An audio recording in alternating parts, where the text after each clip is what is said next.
శ్రీ సాయి దుర్గా జ్యోతిష్యం పండిత్ కృష్ణారావు. ఈ సృష్టిలో దైవశక్తి ఉన్నది ఎంత నిజమో దుష్టశక్తి ఉన్నది కూడా అంతే నిజం. మనమంటే గిట్టని వారు మనపై ఎన్నో చెడు ప్రయోగాలు చేస్తూ ఉంటారు. అప్పుడు మనకు ధన నష్టం, ఆరోగ్య నష్టం, భార్యాభర్తల మధ్య అనుమానాలు, ప్రేమించిన వారి మధ్య గొడవలు, ఎన్ని సంబంధాలు వచ్చినా పెళ్లి ముడిపడకపోవడం, హత్తాకోడళ్ల మధ్య సమస్యలు, సంతాన సమస్యలు, కోర్టు కేసులు, అప్పుల బాధలు, ఇలాంటి సమస్యలు మీకు ఉన్నట్లయితే ఒక్కసారి ఈ గురువు గారిని కలిసి మీ సమస్యలకు తగిన పరిష్కారం పొందండి. గురువు గారు చెప్పింది చెప్పినట్టు జరుగుతుంది. Contact number 9908883307. కేరళలోని కన్నూరు జిల్లా పదనొక్కూరు గ్రామ సర్పంచ్ స్థానిక పోలీసులకు ఒక ఫిర్యాదు చేశాడు.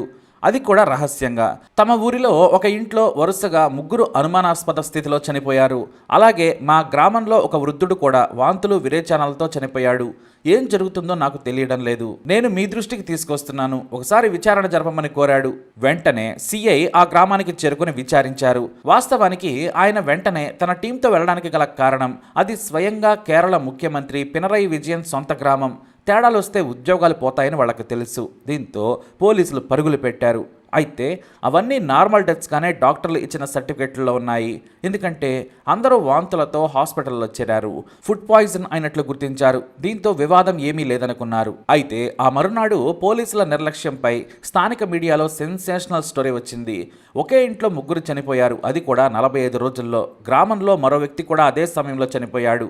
అయినా పోలీసులు సరిగ్గా విచారణ చేయకుండానే చేతులు దులుపుకున్నారని ఏకిపారేసింది ఒక పేపర్లోని ఆర్టికల్. దీంతో ముఖ్యమంత్రి స్వయంగా డీజీపీకి, జిల్లా ఎస్పీకి ఫోన్ చేసి ఎంక్వైరీ చేయాలని ఆదేశించారు. ఇక వెంటనే additional SP Chaitya, deputy SP Sadanandan, crime branch deputy SP రఘునందన్తో పాటు ఏఎస్పీ స్క్వాడ్ కూడా గ్రామంకు చేరుకుంది. దీంతో ఏం జరుగుతుందో నేషనల్ మీడియా నుంచి లోకల్ మీడియా వరకు అందరూ పదనొక్కూరు గ్రామానికి చేరుకున్నారు. మొదట 3 మరణాలు సంభవించిన సౌమ్య ఇంటికి చేరుకున్నారు పోలీసులు. ఆ ఇంట్లో ఆమె మాత్రమే ఉంది. 2 ఏళ్ల కూతురు ఐశ్వర్య, సౌమ్య తల్లిదండ్రులు, తండ్రి కున్హి కన్నన్ చనిపోయారు. అసలేం జరిగిందని సౌమ్యను అడిషనల్ ఎస్పీ చైత్యను స్వయంగా ప్రశ్నించింది. వాంతులు చేసుకోవడంతో 2 ఏళ్ల వయసున్న ఐశ్వర్యను హాస్పిటల్లో జాయిన్ చేశాను. 21 రోజుల తర్వాత జనవరి 21, 2018న చనిపోయింది అని సౌమ్య చెప్పింది. ఆ తర్వాత అంటే సరిగ్గా నెల రోజుల తర్వాత తల్లి కమల కూడా వాంతులు చేసుకుంది. హాస్పిటల్కు తీసుకెళ్లిన 3వ రోజు చనిపోయింది. ఇక ఆమె అంత్యక్రియలు జరిపిన మరుసటి రోజు వాంతులు విరేచనాలతో ఏప్రిల్ 21న తండ్రి కూడా చనిపోయాడని చెప్పింది. మరి 3కి వాంతులైన సమయంలో నీకు ఎలాంటి అనారోగ్య సమస్యలు తలెత్తలేదా అని ఎస్పీ చైత్య ప్రశ్నించారు. తనకు ఏమీ కాలేదని సౌమ్య చాలా కూల్గా చెప్పింది. ట్రీట్మెంట్కు సంబంధించిన పేపర్లను చూసిన అడిషనల్ ఎస్పీ ఫుడ్ పాయిజన్ కారణంగా చనిపోయినట్లు రాయడాన్ని గమనించారు. ఆ తర్వాత వెంటనే 2 ఏళ్ల చిన్నారి ఐశ్వర్యతో పాటు సౌమ్య తల్లి కమల, తండ్రి కన్నన్ మృతదేహాలను వెలికి తీసి మళ్లీ ఫోరెన్సిక్ ల్యాబ్కు పంపించారు. అంతేకాదు గ్రామంలోని నీళ్ల శాంపిల్స్ను, స్థానిక రేషన్ షాప్లోని బియ్యంతో పాటు సౌమ్య కిరాణా సరుకులు తెచ్చుకునే షాప్ నుంచి కూడా ఫుడ్ శాంపిల్స్ను పరిశీలనకు పంపారు పోలీసులు. 3వ రోజు పోలీసులకు నివేదిక అందింది. వెంటనే అడిషనల్ ఎస్పీ, స్థానిక సిఐ, ఎస్ఐలతో ఉదయాన్నే సౌమ్య ఇంటికి చేరుకున్నారు పోలీసులు. ఆమెను అదుపులోకి తీసుకుని ప్రభుత్వ గెస్ట్ హౌస్కు తీసుకొచ్చారు. ఎందుకంటే 3 శరీరంలో ఎలుకల మందు ఆనవాళ్లు కనిపించాయి. ఎస్పీ నుంచి క్రైమ్ బ్రాంచ్ ఎస్పీ సహా 5 ఐపీఎస్ల సమక్షంలో విచారణ మొదలుపెట్టారు. సిఐతో పాటు ఒక మహిళా ఎస్ఐ సౌమ్యని విచారించారు. 10 గంటల పాటు విచారించినా సరే ఏమీ చెప్పలేదు. నార్మల్గా ఇలా చెప్పడం లేదని సిఐ ఆమెను బెదిరించాడు. నువ్వే నీ కూతురిని, తల్లిదండ్రులను చంపావని ఆధారాలున్నాయి, చెప్పకుంటే నీకు ఉరిశిక్ష పడుతుంది, పోలీసుల గురించి నీకు సరిగా తెలియనట్టుందని భయపెట్టాడు. అవునా, నీకు అంత దమ్ముందా? నేను ఒక్క మాట కూడా చెప్పను, నోరు విప్పను, నేనే చంపానని నిరూపించమని సిఐకే ఛాలెంజ్ విసిరింది సౌమ్య. దీంతో సౌమ్య మానసికంగా బలంగా ఉందని గ్రహించారు అధికారులు. ఆమెను కొట్టద్దు, భయపెట్టొద్దని చైత్య చెప్పారు. వెంటనే సౌమ్య మేనమామ రవిని పిలిపించారు. ఆమె బ్యాక్గ్రౌండ్ గురించి అడిగారు. ఇంటర్ వరకు చదివిన సౌమ్య ఒక వ్యక్తిని ప్రేమించి పెళ్లి చేసుకుంది. కానీ అతనికి సౌమ్య ప్రవర్తన మీద అనుమానం. ఐశ్వర్య పుట్టిన తర్వాత మరో చిన్నారికి తండ్రిని నేను కాదని అతను సౌమ్యపై కోపడ్డాడు. మరేం జరిగిందో ఏమో, ఆ చిన్నారి చనిపోయింది. ఆ తర్వాత సౌమ్యను వదిలేశాడు. అయినా సరే తానే పనికి వెళ్ళి బాగానే సంపాదించింది అనుకున్నాం. అయితే మాకు తెలిసిందేంటంటే దాదాపు 5-6 అక్రమ సంబంధం ఉందని, వారి ద్వారానే డబ్బులు బాగా సంపాదించి మంచి ఇల్లు కట్టుకుందని విన్నాము. భర్త లేని పిల్ల, పైగా చిన్న వయసు, ఎలాగూ సంతోషంగా బ్రతుకుతుందని మేము కూడా అడ్డు చెప్పలేదన్నాడు రవి. కానీ ఆమెకు తల్లంటే చాలా ప్రాణం. ఎంతలా అంటే అమ్మ లేకుంటే కనీసం ఒక్కరోజు కూడా ఉండేది కాదు. కానీ ప్రేమలో పడి పెళ్ళైన తర్వాత తల్లిపై ప్రేమ తగ్గిందని చెప్పాడు సౌమ్య మేనమామ రవి. వెంటనే సైకలాజికల్ ఇన్వెస్టిగేషన్ను స్వయంగా ఐపీఎస్ ఆఫీసర్ చైత్ర చేపట్టారు. మొదట నీ భర్త బాగా హింసించాడని విన్నాం, నిజమేనా అని అడుగుతూ సానుభూతి ప్రదర్శిస్తూ అడిగారామె. మొదట తనను మాయ చేస్తున్నారని సౌమ్య దృఢంగానే ఉంది.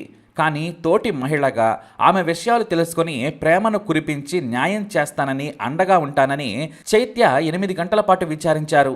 ఆ మాటలకు కరిగిపోయి చివరకు బోరున విలపిస్తూ తానే మొదట కూతురును ఎలుకల మందు పెట్టి చంపానని చెప్పేసింది. ఎందుకు అంటే తన ప్రియుల గురించి చెప్పింది సౌమ్య.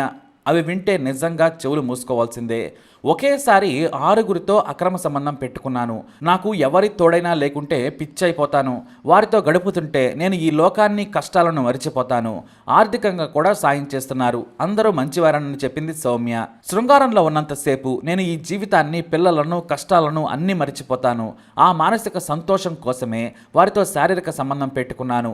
ఒకరితో ఇద్దరితో అయితే అందుబాటులో ఉండరు కాబట్టి నాకు నచ్చిన వారితో సంబంధం పెట్టుకున్నాను. నా వయసు కూడా తక్కువే, మరో పెళ్లి చేసుకునే ఉద్దేశమే లేదు. కానీ నేను నా ప్రియులను ఇంటికి తీసుకెళ్తే నా కూతురు వారితో గడపడానికి అడ్డుగా ఉండేది. అందుకే మొదట నా బిడ్డను చంపాను.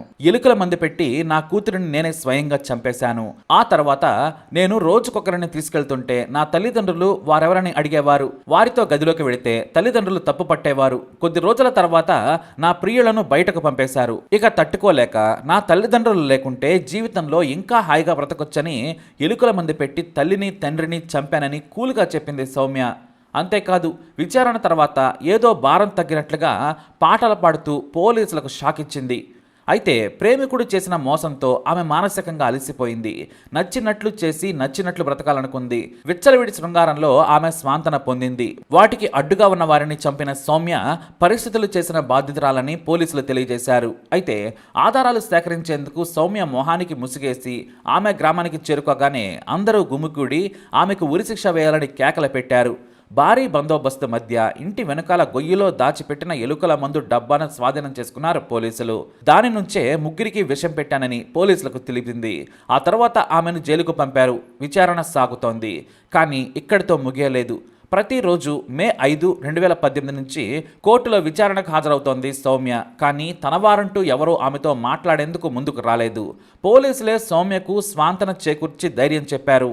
అంతెందుకు, తన ప్రియులైనా మాట్లాడేందుకు, కనీసం చూసేందుకు వస్తారని భావించింది. ఎవ్వరూ రాలేదు. మరి ఈ జీవితం ఎందుకు అనుకుందో ఏమో కానీ మహిళా జైలులోని తన గదిలో ఉరి వేసుకొని ఆగస్టు 24, 2018 చనిపోయింది సౌమ్య. ఆమె మృతదేహాన్ని తీసుకెళ్లేందుకు మేనమామతో సహా ఎవ్వరూ రాలేదు. చివరకు కోర్టు అనుమతితో జైలు అధికారులు, పోలీసులే ఆమె అంత్యక్రియలు జరిపించారు. సౌమ్య జైలులోనే ఆత్మహత్య చేసుకున్న ఘటన మరోసారి రాష్ట్రంలో సంచలనంగా మారింది. వెంటనే జైలు అధికారుల నిర్లక్ష్యాన్ని గురించి 3 అసిస్టెంట్ ప్రిజన్ ఆఫీసర్స్ను డీజీపీ సస్పెండ్ చేశారు. అసలు చున్నీ ఆమెకు ఎవరిచ్చారని విచారణ చేయించారు. ఆ రోజున అంటే సౌమ్య చనిపోయిన రోజు జైలు సూపరింటెండెంట్ ఆఫీసర్ లీవ్లో ఉంది. ఇక 9 గంటలకు డ్యూటీకి రావాల్సిన అసిస్టెంట్ జైలర్ 11 గంటలకు నింపాదిగా వచ్చి సంతకం పెట్టినట్లు సీసీటీవీ ఫుటేజ్లో తేలింది. ఆమె వచ్చిన తర్వాతే సౌమ్య ఉరేసుకుని చనిపోయిందని సిబ్బంది గుర్తించారు. అది కూడా ఇతర ఖైదీలు చెబితే. ఒకవేళ 9 గంటలకే వచ్చి జైలును తనిఖీ చేసి ఉంటే సౌమ్య బ్రతికేదని ఉన్నతాధికారులు గుర్తించారు. వారి నిర్లక్ష్యం కారణంగా సౌమ్య చనిపోయిందని జైళ్ల డీజీపీ శశికళ ఆగ్రహం వ్యక్తం చేశారు. ఇక మానసిక సమస్యలతో ఉన్న సౌమ్యకు సరైన చికిత్స అందించి ధైర్యం చెప్పడంలో పూర్తి నిర్లక్ష్యం కొట్టొచ్చినట్లు కనిపిస్తుందని నిజాయితీగా జైళ్ల శాఖ ఒప్పుకుంది. సీనియర్ ఆఫీసర్లను ట్రాన్స్ఫర్ చేసి శాఖాపరమైన చర్యలు తీసుకున్నారు. ఒక ప్రేమ పెళ్లి వల్ల చివరకు తన కన్న కూతురును, కన్నవాళ్లను చంపి తాను చనిపోయింది సౌమ్య. మరి ఇన్ఫర్మేషన్ మీకు నచ్చట్లయితే లైక్ చేయండి, షేర్ చేయండి, మా ఛానల్ని సబ్స్క్రైబ్ చేసుకోండి.